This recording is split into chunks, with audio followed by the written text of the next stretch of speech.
80 سالمه، اما نمیدونم چی شد که امروز توی بدن 38 سالگیم از خواب بیدار شدم. اونم فقط برای یک روز. با کشیدن دستای کوچولوی روی پتو از خواب بیدار میشم. مامان بیدار شو. صداشون میبیچه. الک میزنم و آروم میشینم سر جام. بچه هام دوباره کوچولو شدن. نفسم حبس میشه. اشک توی چشمام جمع میشه. با خنده و بازی خودشونو پرت میکنن روی تخت. یه زمانی صبحا همیشه با عجله میگذشت، اما امروز خیلی فرق داره. محکم بغلشون میکنم، انگار که نمیخوام هرگز رهاشون کنم. موهای به هم ریختشون رو میبوسم. دستای کوچیک و نازکشون رو توی دستام میگیرم. این بار هر ثانیه رو با دل و جون نفس میکشم. تصویرم رو توی آینه دستشویی میبینم. نه خطهای عمیق و نه موی سفید. صورتم جوونتره. یه زمانی فکر میکردم که 38 سالگی یعنی پیر شدن و دیگه سال خورده شدم. چه فکر خنده داری. برای چند لحظه خیره میمونم و با خودم میگم تو چقدر زیبایی، چقدر زیبایی. شوهرم رو توی آشپزخونه میبینم، داره چایی درست میکنه. قوی و جوون به نظر میاد. دستام رو دور کمرش میبیشم و محکم بغلش میکنم. شوکه میشه. شاید اون موقع به اندازه کافی بغلش نکردم، اما واقعا که حس خیلی خوبی رو داشتم. من الان دارم در مورد روز حرف میزنم که هیچ چیز خاصی نیست، ولی امروز همه چیز بزرگ و مهم به نظر میاد. صدای اون رو توی ذهنم حک میکنم. هممون توی ماشین جمع میشیم. بچه‌ها سر کمربند ایمنی دارن بحث میکنن و با هم دیگه جنگ و جدل دارن. یکی خوراکیش رو میریزه و تیکه های خوراکیش همه جا پخش میشن. قبلا عصبانی میشدم، خیلی عصبانی میشدم، اما الان با لذت گوش میدم. از این صداها خوشم میاد، از این شلوغی‌ها. میدونم که ماشینم برای سالها ساکت و تمیز خواهد بود، اما دلم برای این آشوب تنگ میشه. دلم برای این بی‌نظمی‌ها تنگ میشه. یه شام پرسر و صدا و بی‌نظم که هیچ کس سر جاش نمیمونه. داد و فریاد، خنده و یکم بحث و این همه انرژی زندگی. تمیز کردن رو به تعویق میندازم. فقط میشینم و با دقت تمام این صحنه‌ها رو تماشا میکنم. تمام این لحظه رو میخوام که تو ذهنم حک کنم. قبل از خواب گوشی رو برمیدارم و به مامانم زنگ میزنم. صدای آشناش توی گوشم میپیچه. با صدای لرزون میگم مامان. سالها بود که صدای مهربونش رو نشنیده بودم. چشمام رو میبندم و میذارم که کلمه‌هاش مثل موجی گرم قلبم رو پر کنن.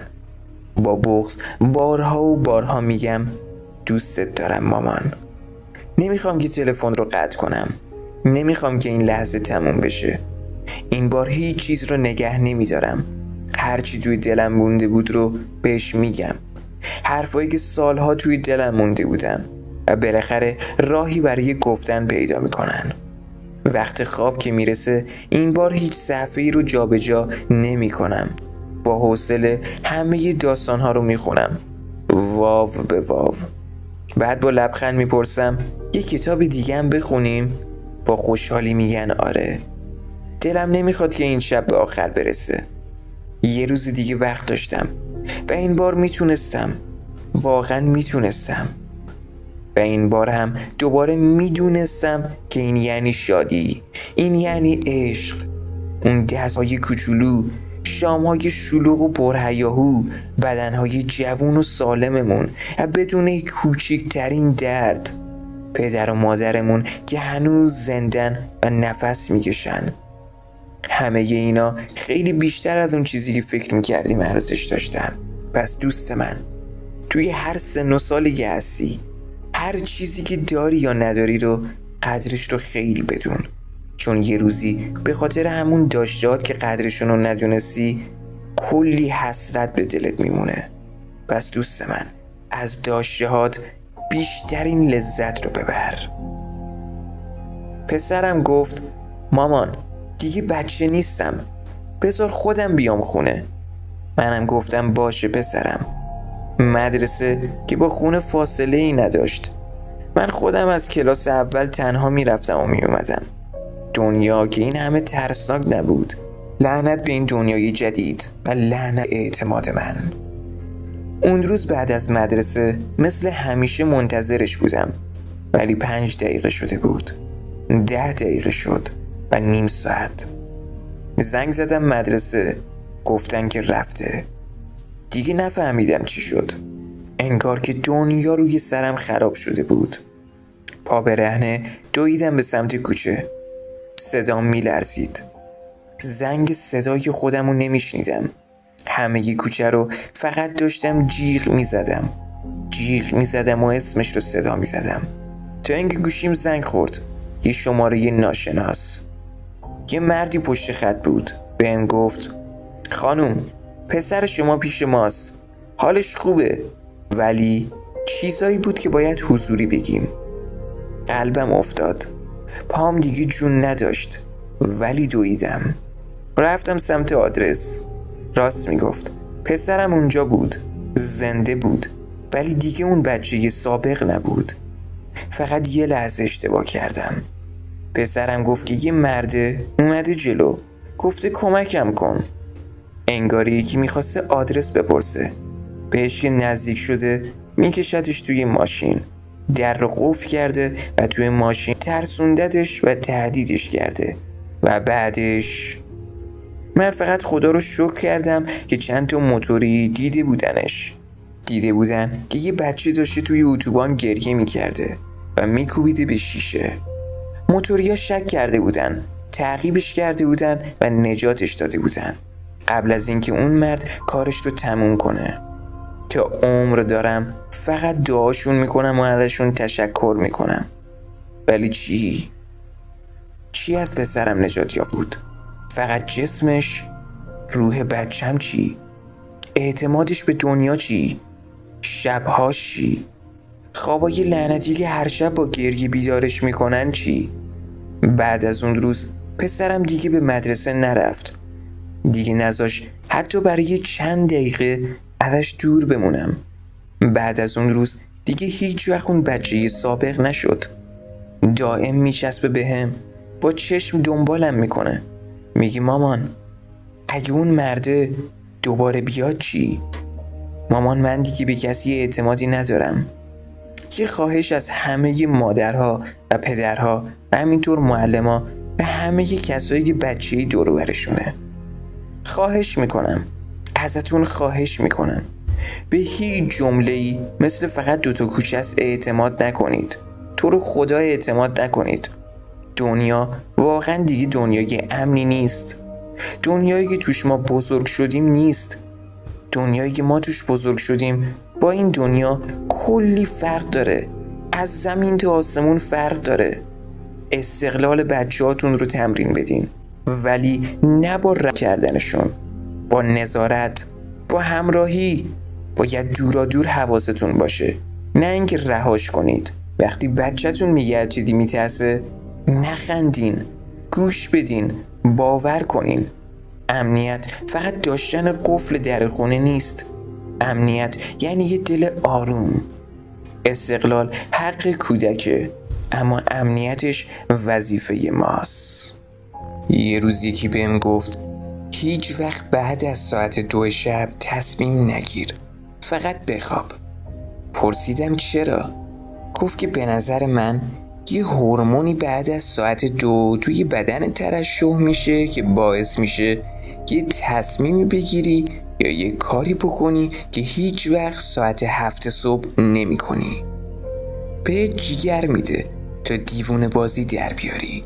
کاری که میکنه اینه که بهت جرأت اینو میده که به یه نفر چقدر دوستش داری یا چقدر دلت براش تنگ شده.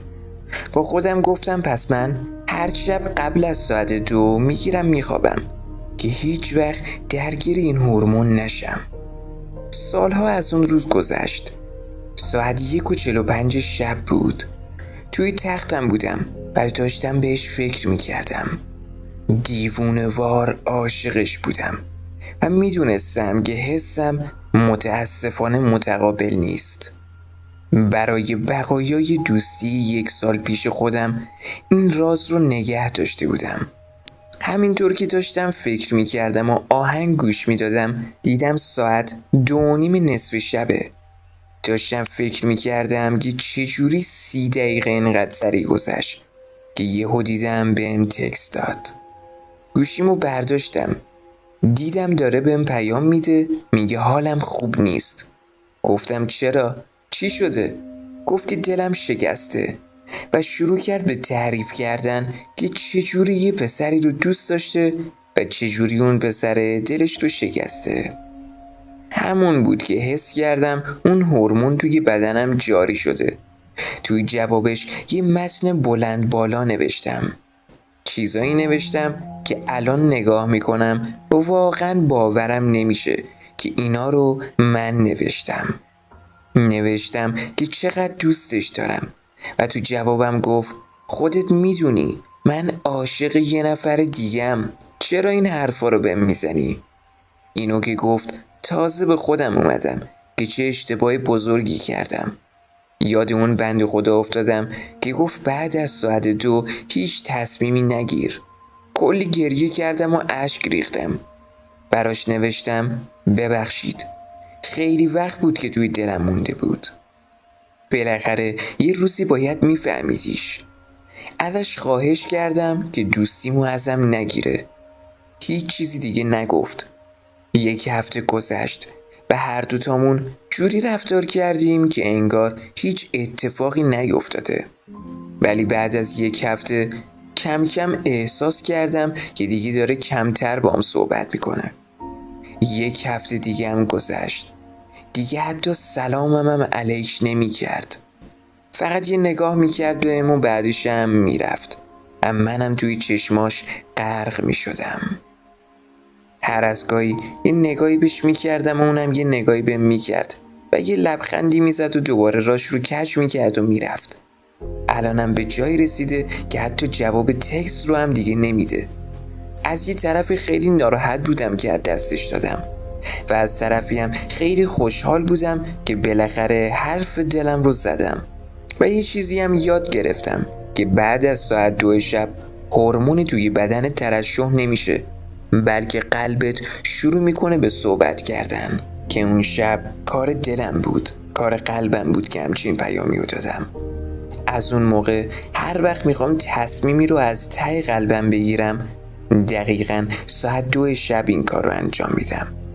گاهی سکوت شب صدای قلب رو بلندتر میکنه. من وحیدم و امیدوارم که این ویدیو برات مفید بوده باشه.